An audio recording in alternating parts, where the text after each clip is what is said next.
ايه ده؟ طب والله العظيم كنت شاكك فيهم، ابويا وامي بيزوروا فلوس. طب ماشي بابا، من الاخر كده ال10 جنيه المزوره دي بتاعت مين؟ انت عبيط يالا ولا ايه؟ دي ال10 جنيه الجديده. وبعدين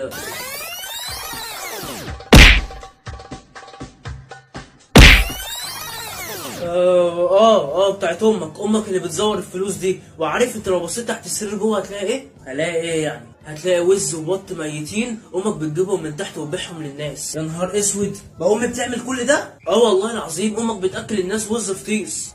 فطيس ازاي يعني؟ لا مش قصدي اللي هو غور يالا من هنا. صحيح بقى الكلام اللي ابويا قاله عليكي دوت؟ كلام ايه بقى ان شاء الله؟ كلام ايه؟ يعني انت مش عارفه يعني؟ بقى بتزوري فلوس يا امي وبتبيع للناس وز ميت وفطيس؟ بقى ابوك قال عليا انا كده. طب ماشي، هو راح فين؟